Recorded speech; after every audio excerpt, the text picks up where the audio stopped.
तव शुप्रभातम्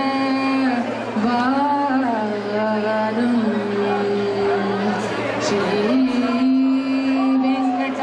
वेंकटाचलपते तव शुप्रभातम्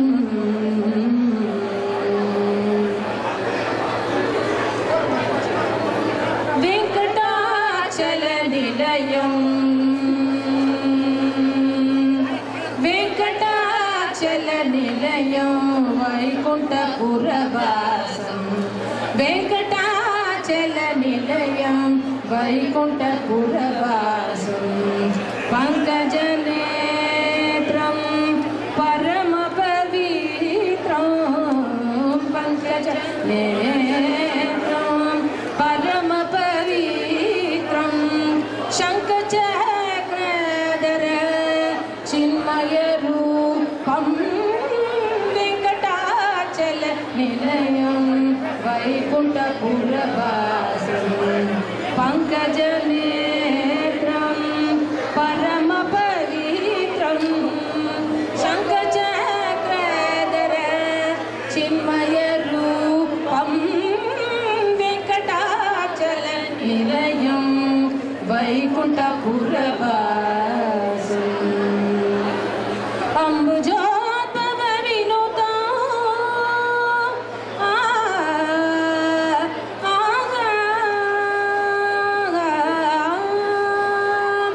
अम्बुजोद्भव विनुतम् अगणित गुणनामम् अम्बुजोद्भव विनुतम् अगणित गुणनामम् तुम्बुरु नारद गानविलोलम् तुम्बुरु नारद गानविलोलम् वेंकटाचलनिलयं वैकुण्ठपुरवासं पङ्कजनेत्रं परमपवित्रं शङ्खचक्रधर चिन्मयरूपं वेंकटाचलनिलयं वैकुण्ठपुरवासं पाहि पाण्डवपक्षं गौरवरावितकरणं बाहुपराक्रमपूर्णम् अगल्याशापनिवारणं पाहि पाण्डवपक्षं गौरवरावितकरणं बाहुपराक्रमपूर्णम् अगल्याशापनिवारणं सकलवेद विचारं सर्वदीप निकरं सकलवेद विचारं सर्वदीप निकरं मकरकुण्डलधमा मदन गोपालो मकरकुण्डलधमा मदन गोपालो मकरकुण्डलधमा मदन गोपालो भक्तपोषक श्री पुरन्दर विठलं भक्तपोषक श्री पुरन्दर विठलं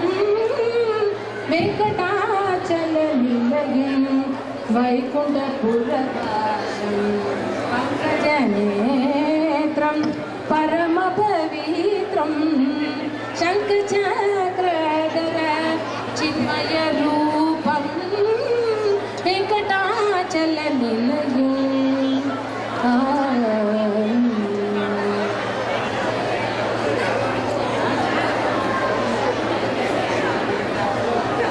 Attention please, the priest is going to be doing a sankalpa for all the people. Please listen to it and repeat after him. Yeah, and as he is saying, whenever he stops and he asks for his gotra, you can repeat your gotra and she will continue with it. So once again, the priest will be doing a Mahasankalpam for all the people, and please pay attention and repeat after him. Thank you.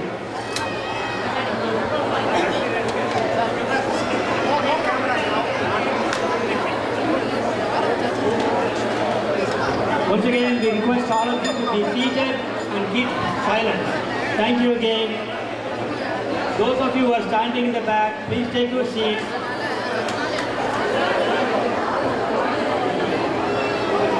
Shri Gurubhyo Namaha. Please everybody repeat. Shri Gurubhyo Namaha. Hari Om. Tadeva Lagnam Sudinam Tadeva Tarabalam Chandrabalam Tadeva Lakshmi Pade Te Angriyugam Parami Shriman Venkata Natharyaha Kavi Tarkika Kesari Vedanta Acharya Varyo Me Sannidatta Tadagrade Gurubhyaha Tate Gurubhyascha Namo Vakam Adimahe Vrinimahe Cha Tatratyau Dampati Jagadampati Shashesha Bhutena Maya Shriyaihi Sarva Parichadai Vidhatam Priyatam Atmanam Devaha Prakramate Swayam Shuklam Bharadaram Krishnam Shashivarnam Chaturbhujam Prasanna Vadhanam Gayet Sarva Vigna Upashantaye Yasyate Shirare Mutrasya Adishya Sarashatam Vignam Vignanti Shalatam Vishwaktenam Tamashaye Harimo Tatsate Shri Govinda Govinda Govindaha Atya Shri Bhagavato Mahapurushatya Vishnuvarajñaya Pravartamanatya Atya Brahmanaha Vidiya Prararte Sridhara Kalpe Vaivatvata Manmantare Kaliyuge Pratame Pade Brahmanda Antargata Krauncha Vipe Hiranyaka Varshe Gotirtha Kande Saptakula Chalayite Sapta Agara Parivrate Unashakabde Meroho Pachime Parshve Asmanna Vartamane Yavaharike Prabhavadi Shishyaha Samvattarana Madhye Srimati Shri Karanama Samvattare Dakshinayine Varsharutau Bhadrapadamase Shuklapakshe Purnamatyam Shubhajitau Vasaraha Bhanuvasara Yuktayam Shatavisha Nakshatra Yuktayam Shubha Nakshatra Shubha Yoga Shubha Karana Evam Guna Visheshena Vishishtayam Atyam Shubhatitau Shri Bhagavate Ajñaya Shriman Narayana Prityartam Adyadeva Devata Sarvabhaumatya Shrivate Akhilanda Kodi Brahmanda Nayagasya Srimate Ananta Garuda Vishwaksenadi Divya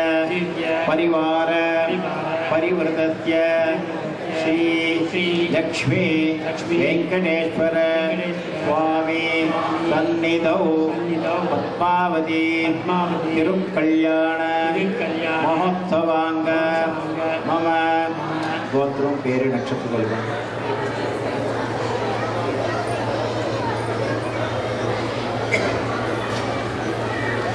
मम कुटुम्बस्य क्षेम धैर्य विजय वीर्य आयुः आरोग्य ऐश्वर्य अभिवृद्ध्यर्थं धर्मार्थ काम्यमोक्ष चतुर्विध फल पुरुषार्थ सिद्ध्यर्थं आदित्यादीनां नवानां गृहाणां ये ग्रहाः शुभ स्थानेषु स्थिताः तेषां गृहाणाम् अत्यन्त अतिशय शुभफल प्राप्त्यर्थम् अपमृत्यु परिहारार्थं दीर्घ आयुष्य अभिवृद्ध्यर्थं जन्मनक्षत्र जन्मराशि वशात् अन्तर्दश अन्तरान्त दश सूक्ष्मदश प्राणदश सूचित भावित दुष्टारिष्ट परिहारद्वारा शरीरे वर्तमान वर्धिष्यमान आगामी संचित पापानि निवृत्त्यर्थं बाल्य यौवन कौमार वार्तिकेषु जागृति स्वप्न सुषुप्ति अवस्थासु मनोवाक्काय कर्मेन्द्रिय ज्ञानेन्द्रिय व्यापारैः कृतानां करिष्यमाणानाम् अवरोधनार्थं श्री लक्ष्मी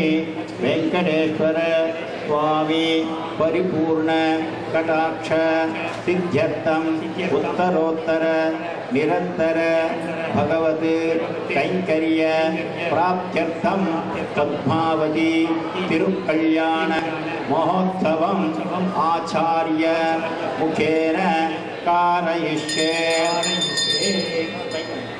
ध्रुवंदे राजा वरुणा ध्रुवं देवो बृहस्पतिः ध्रुवं इन्द्रस्ताज्ञस्य ध्रुवं ध्रुवं पुण्यागवाचनम. This is essentially to remove all the obstacles. So Vishwaksena Aradhana will be started, followed by Punyagavachanam. Om Namah Saraswataye Namah Sayenam Puroganam Jakshuse Namo Devi Namah Pratyumjai Sapratasavam Me Gopaya Yedadabhya Savadadah Tarindriyavadakkuru Sarvamayurvadana Sarvetyah Shri Vaishnavebhyo Namaha Ayede Ye Varishate Bhagavat Padamule Maya Samarpita Imam Sauvarne Alpeyate Mave Yatkinjat Dakshina Yatokta Dakshina Vivadigatya Adya Srimadagilandha Kodi Brahmandanayakatya Shri Madananda Garada Vishwaksena Divya Parivara Pravuditya Shri Lakshmi Venkateswara Swamina Prityartham Padmavati Tirukkalyanamotvam Kartam Yogyada Siddhimana Divyakaram Darojatram Jankadakragadaharam Mukandadvara Nilayam Vishwaksenupadmane Om Boh Vishwaksenamavajavi Om Bhuvaha Vishwaksenamavajavi Om Swaha Vishwaksenamavajavi Om Bhutbhuvatvaha Vishwaksenaya Namaha Yajavi Yanam Samatvajavi Avahajavi Asanam Samatvajavi Padayoh Padhyam Padhyam Samatvajavi Pattayoh Argyamadhyam Samatvajavi Mukhe Achavanam Samatvajavi Sapajavi Anam Samatvajavi Vastrartham Akshadam Samatvajavi Pavitartham Shadasatvajavi Avaranartham Shadasatvajavi Nitya Parimana